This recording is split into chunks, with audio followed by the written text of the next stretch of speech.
유대의 교회력은요. 유대의 시간은 전날 저녁서부터 하루가 시작됩니다. 그러니까 어떻게 보면 성탄절 그 하루가 성탄 전야, 그죠? 우리는 크리스마스 이브라 그러잖아요.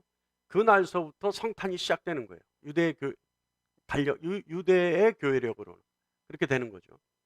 근데 뭐 그래서 그런 건 아닙니다만은 저는 전도사 때부터 제가 기도하면서 특별한 감동이 있어서 어 크리스마스 전야는 성탄 전야는 우리의 죄를 고백하는 참회의 기도회를 갖는 것이 맞지 않겠느냐라는 큰 감동이 있었어요. 그래서 우리 교회는 크리스마스 전야에 다 모여서 자신의 죄를 회개하고 또 가족의 죄, 조상의 죄 회개하고 그리고 가족의 구원을 위해서 기도하고 그리고 지난 성탄 전야는 이 나라 이민족의 죄를 회개했습니다. 그리고 이 나라에 있는 교회에 잘못이 있다면 그 잘못조차도 우리가 대신 회개해야 된다는 감동에 의해서 회개했죠. 굉장히 유익한 시간이었습니다. 그죠? 그래서 우리가 모여서 한 마음으로 통한의 회개의 기도를 했습니다. 그리고 성탄을 맞이했죠. 저는 집에서도 크리스마스 트리를 못 만들게 해요. 우리 교회는 크리스마스 트리 없죠. 우리 뭐 크리스마스 장식 안 하죠. 그죠? 그래서 크리스마스 그 분위기를 몰라서 안 하는 것이 아니라 어떻게 보면 크리스마스라고 하는 오늘날 드려지고 있는 그 크리스마스의 모양들이 세속화되어 있는 상업주의화되어 있는 가장 대표적인 상징이 아니냐 생각을 해서 안 하는 겁니다. 집에서도 크리스마스 트리를 못하게 하니까 제 아들이 성탄 전에 그 전날 그 어떤 성탄절의 분위기 이런 것을 어렸을 때 추억으로 간직하지 못할 수 있을 것 같아서 우리가 심야 기도회가 끝나고 나서 서울에 가면 그 아주 아주 근사한 장식들이 많잖아요. 그래서 그거라도 좀 보게 해주려고 서울을 갔어요. 아 정말 대단하더라고요. 신문에도 났던데 서울의 뭐 백화점에 장식돼 있는 인산이네요, 인산이네. 그러니까 그만큼 우리나라가 지금 볼 것이 없어요. 갈 데가 없어요. 근데 우리는 마치 우린 그 정보 없이 갔는데 차로 지나가면서 잠깐 봤어요. 근데 서울을 입성하기 전에 옛날에는 제3 한강이었는데 요새는 뭐라 그러죠? 한남대교? 네, 한남대교를 넘어가는데 그 남산에 있는 큰 특급 호텔이 눈에 딱 먼저 들어오죠. 그죠? 근데 제 아내가 그래요. 저 호텔에 불이 다 켜졌네 그래요. 네?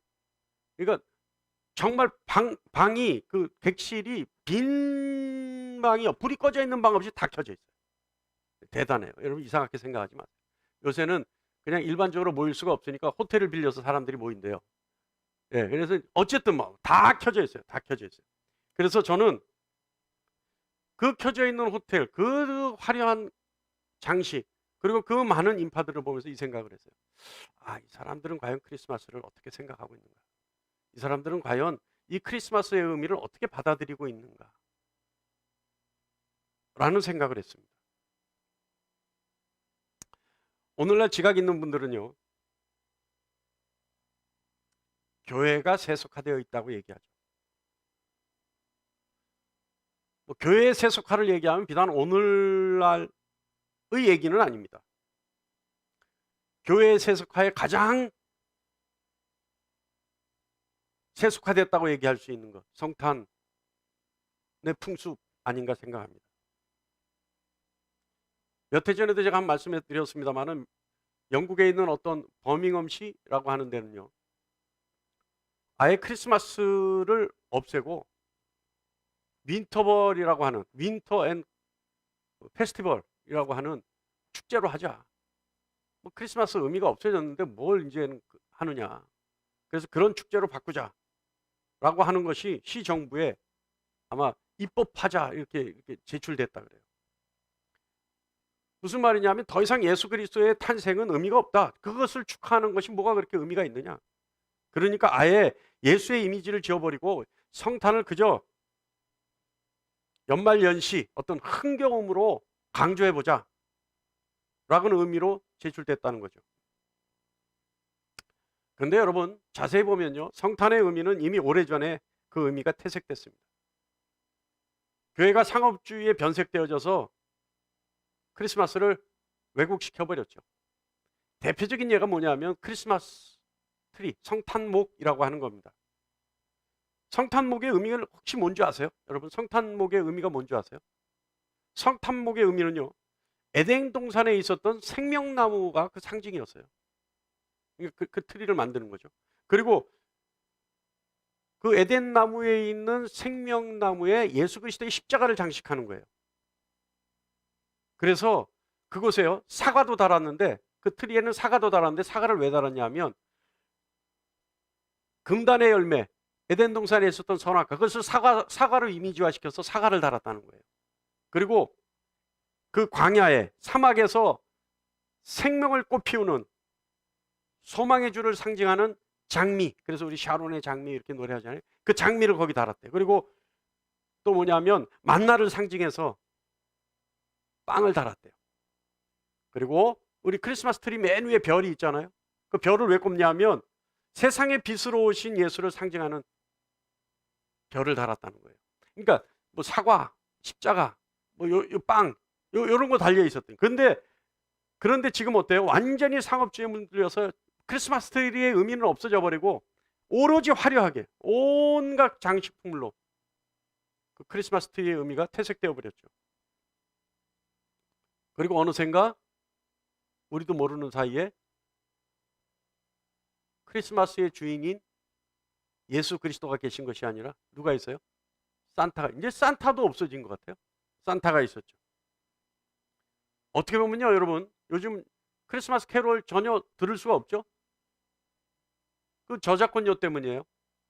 근데 오히려 저작권료 때문에 크리스마스 캐롤이 없어지고 크리스마스에 그 들뜨고 이상하게 변질된 그 흥분되는 그 분위기가 사라진 것 오히려 잘 됐다라고 생각할 수도 있어요.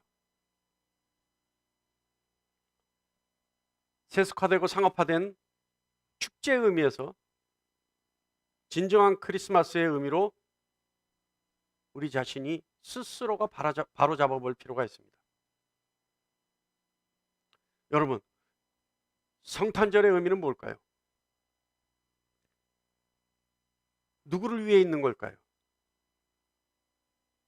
사단은요, 여러분, 기독교인들 또 세상인들에게 예수를 거부하도록 가르치지 않습니다. 사단의 가르침은요, 예수를 거부하도록 가르치지 않아요. 사단의 가르침은 예수를 격화시켜요.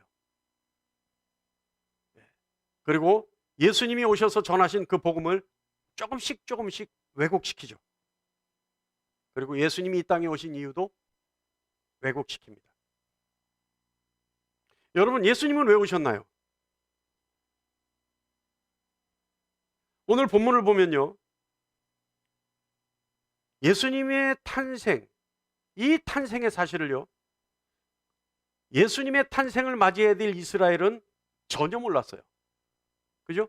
2절 3절 말씀 보면 유대인의 왕으로 나신 이가 어디 계시냐? 우리가 동방에서 그의 별을 보고 그에게 경배하러 왔노라 하니 헤롯 왕과 온 예루살렘이 듣고 소동한지라예요. 소동한지라.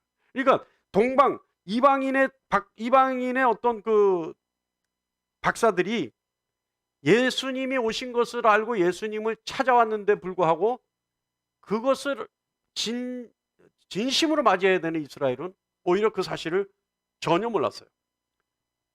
그들은요, 메시아의 탄생에 대한 수많은 계시를 가지고 있었습니다. 그죠? 그것을 알고 있었음에도 불구하고 정작 그들은 메시아의 탄생에 대해서는 무관심했어요. 생각해 보세요. 그들은요, 많은 선지자들이 예수의 탄생을 이미 계시하고 있었잖아요. 그런데 그들은 영적인 면에서 어리석게도 전혀 깨어있지 못했어요. 어떻게 그럴 수 있을까요? 그건 이상한 일이 아니에요. 왜냐하면 그들은, 다시 말하면 유대의 제사장들과 선지자들, 그리고 서기관들은요, 영적인 일을 하는 사람들 같지만 사실은 그들은 영적인 일에 무감각하고 무관심했던 사람들이에요. 다시 말하면 그들은 영적인 일을 하는, 하나님을 섬기는 사람들 같았지만 실상은 하나님을 거부한 사람들이었어요. 그렇기 때문에 그들은 메시아의 탄생을 전혀 알지 못하고 있었어요. 고린도전서 2장 14절에 다 같이요, 시작 한번 읽어볼까요? 시작. 육에 속한 사람은 하나님의 성령의 일을 받지 아니하나니 저희에게는 미련하게 보이며 또 깨닫지도 못하나니 이런 일은 영적으로야 분별함이니라. 그들은요, 영적인 일을 하는 사람임에도 불구하고 영적인 일을 전혀 모르고, 다시 말하면 육에 속한 사람들이었다는 거죠. 자, 너무나 아이러니한 일이 있죠. 본문 4절 볼까요? 왕이 모든 대제사장과 백성의 서기관들을 모아 그리스도가 어디서 나겠느냐 물으니, 자, 물었어요. 왕이 물었어요. 그랬더니 6절 말씀에 또 이들이 이제 얘기해요. 선지자가 이렇게 기록되었습니다라고 얘기해요. 유대 땅 베들레헴아 너는 유대 고을 중에 가장 작지 아니하도다. 내게서 한 다스리는 자가 나와서 내 백성 이스라엘의 목자가 되리라. 이건 미가서 5장 말씀이거든요. 이 미가서 5장 말씀은 이미 알고 있었어요. 대제사장과 서기관들이. 그럼에도 불구하고 왕의 질문에, 헤로드 왕의 질문에 어디서 나겠느냐라는 것을, 그 질문에 미가 선지자의 말씀에 이런 말이 기록되어 있는 거 보면 아마 베들레헴에서 날 겁니다 라고 왕에게 이야기를 해줄 수 있었음에도 불구하고 그들은 예수의 탄생에 관심이 없었어요. 영적으로 완전히 무감각한 사람들이었죠. 그런데 예수님의 탄생을 진정으로 맞이한 사람들이 있었죠. 바로 동방박사들입니다. 여러분, 그들은 왜 그 먼 곳에서 예루살렘을 거쳐 베들레헴까지 오게 된 것일까요? 그들은 왜 왔을까요? 다른 이유가 없습니다. 바로 예수님께 경배하러 왔습니다.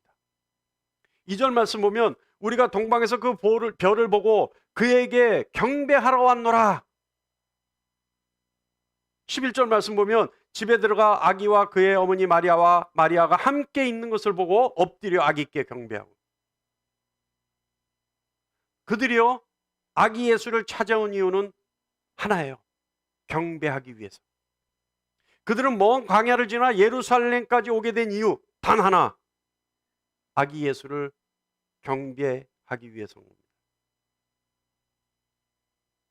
예수를 경배했다는 것은요, 예수를 메시아로 인정했다는 겁니다.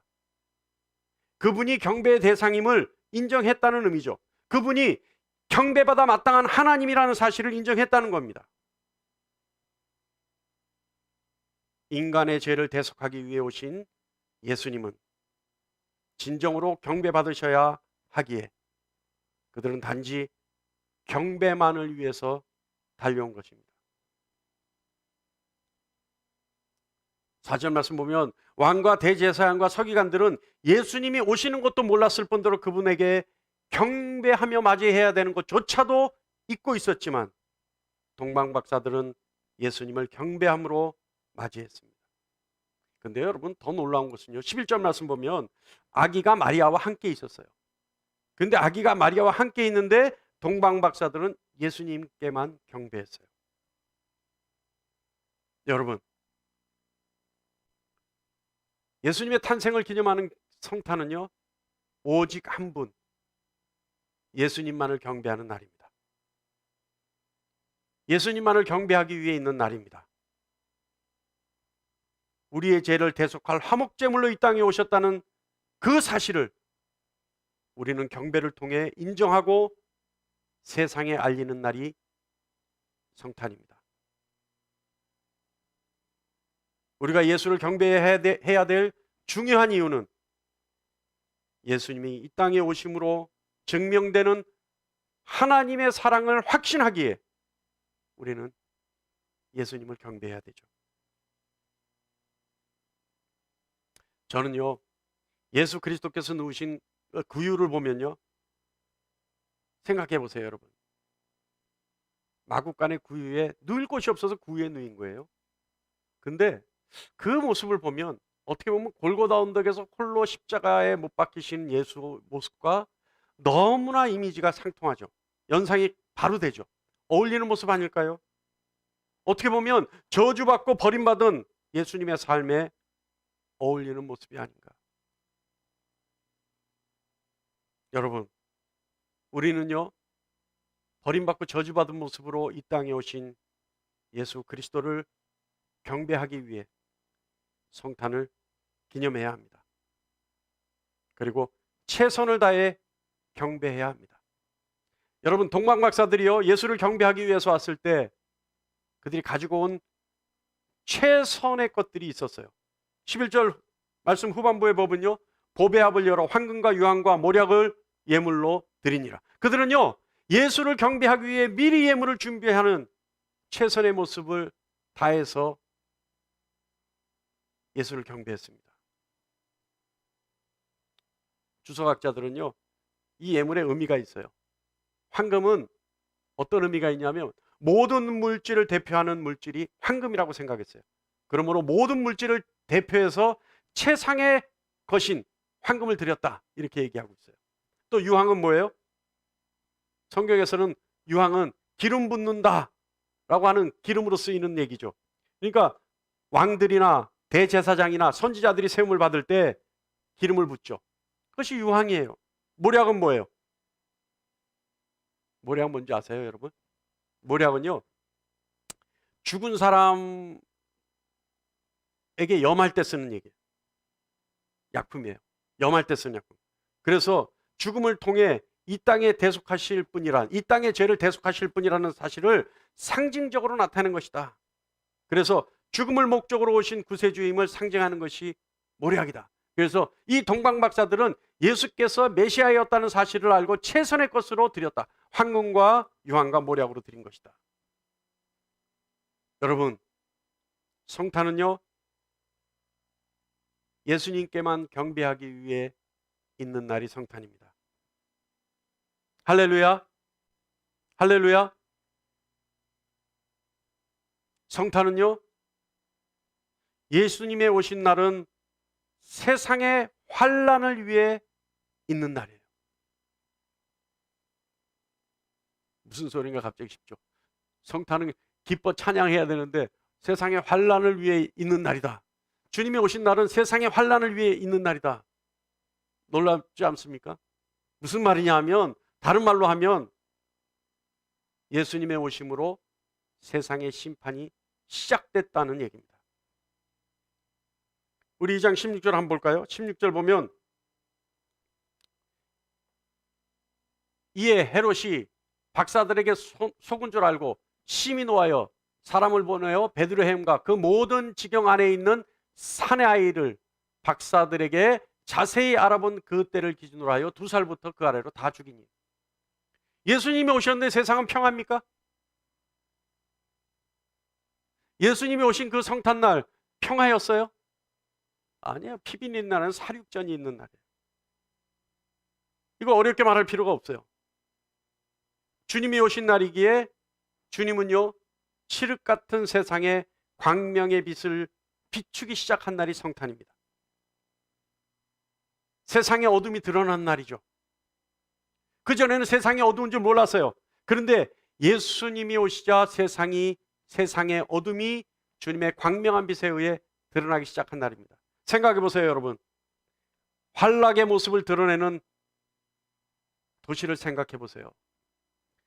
유독 성탄 전야, 그 성탄은요, 어때요? 유독 세상의 온갖 환락의 모습들이 다 드러나죠. 어때요? 아닙니까? 그 전에는 숨어있던 세상의 환락의 모습이요, 성탄 그날은 다 드러나요. 마치 자랑하듯이 드러나요. 주님이 오신 그 광명한 빛에 어둠의 모습들이 드러나기 시작하는 겁니다. 숨어있던 악이 드러나 도시 전체를 채우는 겁니다. 인간의 잔인성이 드러나는 날이죠. 사단의 흉악함이 드러나는 날입니다.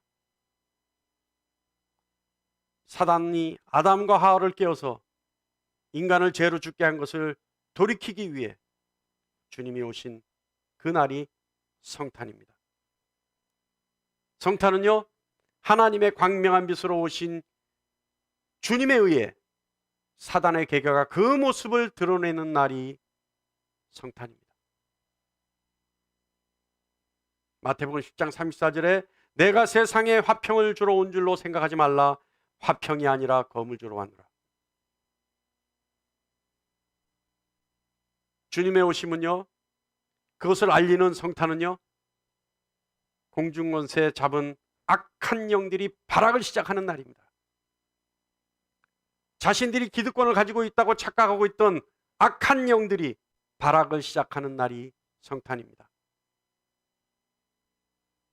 아담과 하와의 죄 때문에 사망 권세에 잡혀 꼼짝 못하던 인간이 주님의 이름의 권세로 공중 권세를 대적할 수 있는 가능성이 활짝 열린 날이 성탄입니다. 그러니 여러분, 악한 영들이 가만히 있을 수 있습니까? 그러니 온갖 미혹의 영으로 사람들을 미혹시키고, 그래서 본래 감격스러운 은혜를 맛보지 못하게 하고, 그래서 인간으로 하여금 다시 죄악에 빠지게 하는 날이 그날입니다. 악한 영들이 절대 가만히 있을 수 없는 날이 성탄이죠. 사랑하는 여러분, 우리 모두 다 같이 성탄의 의미를 다시 세워서 악의 영들을 대적하기 위해 각오를 다시 다지는 날, 이 날이 성탄임을 기억하는 저와 여러분 되기를 간절히 축원합니다. 사단은요, 왜 성탄을 그토록 왜곡시키려 혈안이 돼 있는지 알 수 있을 것 같죠. 마지막으로 성탄은요, 하나님의 자녀들인 우리를 위해 있는 날입니다. 하나님의 자녀로 있는 저와 여러분을 위해 있는 날이 성탄입니다. 할렐루야. 마태복음 20장 28절에 인자가 온 것은 섬김을 받으려 함이 아니라 도리어 섬기려 하고 자기 목숨을 많은 사람의 대성물로 주려 함이라. 사단은요, 여러분, 하나님도 우리에게 생각으로 역사하실 수 있죠. 우리에게 생각으로 역사하시죠? 동의하십니까? 할렐루야. 그런데요, 사단도 우리에게 생각으로 역사합니다. 사단이 우리에게 생각을 주는데 주로 어떤 생각을 주는지 아세요? 사단은요, 우리에게 생각으로 역사해요. 하나님이 우리에게 생각으로 역사하시듯이 사단도 우리에게 생각으로 역사할 수 있어요. 근데 사단이 우리에게 생각으로 역사하는 그 내용이 주로 무엇이냐? 어떤 생각을 우리에게 주기를 원하느냐? 두려움. 사단은 우리에게 두려움을 주죠. 또 절망감을 줍니다. 또 사단이 우리에게 주는 생각은 패배의식과 피해의식을 줍니다. 그리고 상실감을 주죠. 결국은요, 소망이 없이 살아가는 존재로 전락시켜버려요. 사단이 주는 생각의 목적은 우리로 하여금 소망 없는 존재로 전락하는 것. 그래서 우리가 비참하고 초라한 모습으로 죽음의 존재로 살아가게 만드는 것, 이것이 사단의 목적입니다.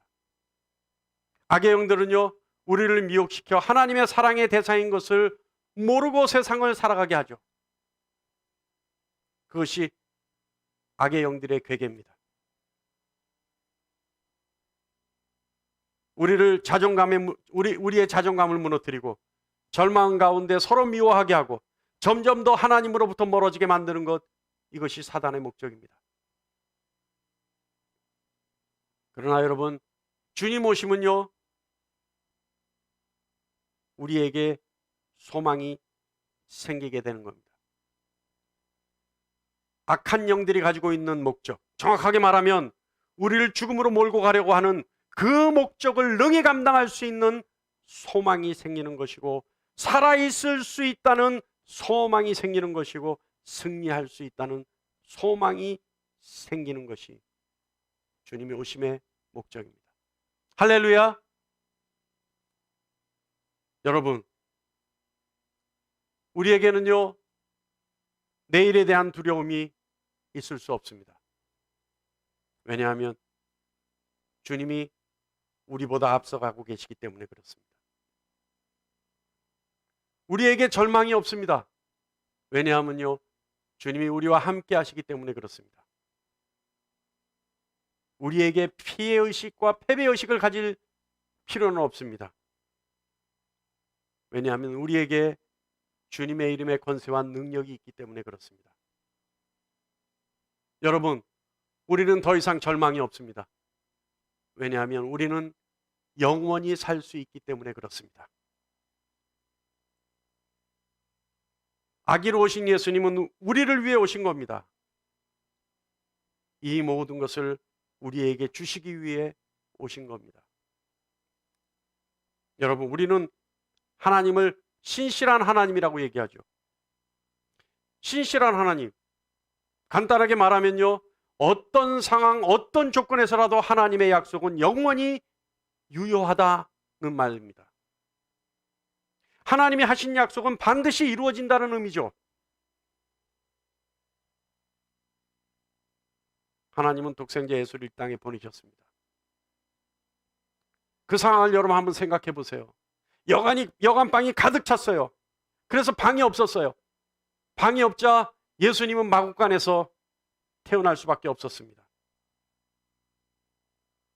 갓 태어난 아기는 뉘울 곳이 없어서 말 구유에 누울 수밖에 없었습니다. 그러나 그렇다 하더라도 하나님은 이 땅에 예수를 보내셨습니다.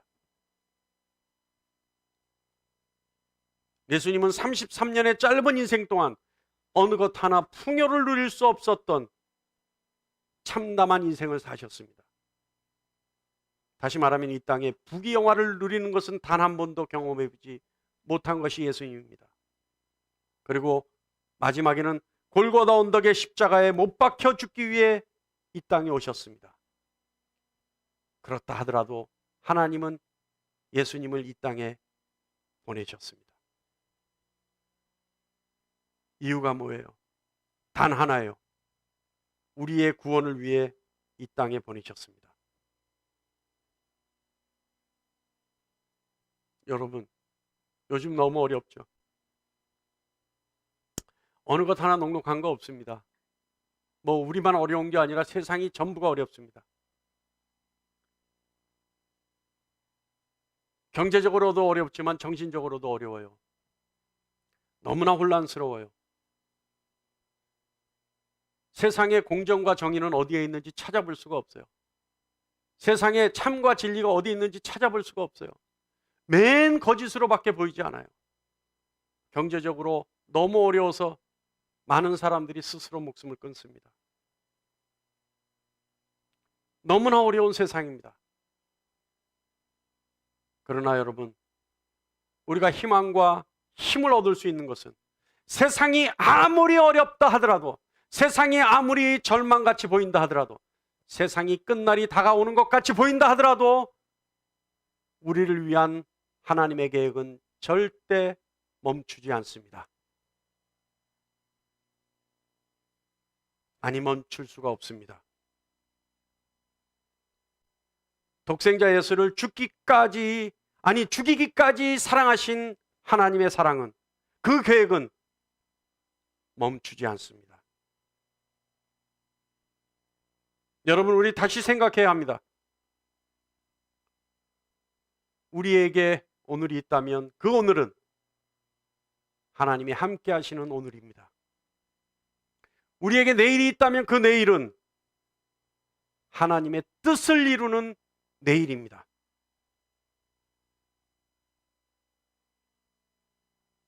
우리를 미혹시키려는 사악한 영들의 계계가 난무한 이 세상에 우리는 하나님과 함께하며 하나님의 뜻을 이루며 그러기 위해서 영적 예배로 하나님을 경배하고 환난 속에서 빛을 발하고 우리에게 주신 예수 그리스도의 이름의 권세와 능력을 가지고 반드시 승리한다는 진리의 약속을 위해 예수 그리스도와 함께 나가야 합니다. 여러분, 세상에는 선이 없습니다. 오로지 하나님께만 선이 있습니다. 세상에는 승리가 없습니다. 모두가 패배자입니다. 예수 그리스도에게만 승리가 있습니다. 세상에는 거짓이 난무합니다. 온통 거짓뿐입니다. 그러나 하나님께는 진리가 있습니다.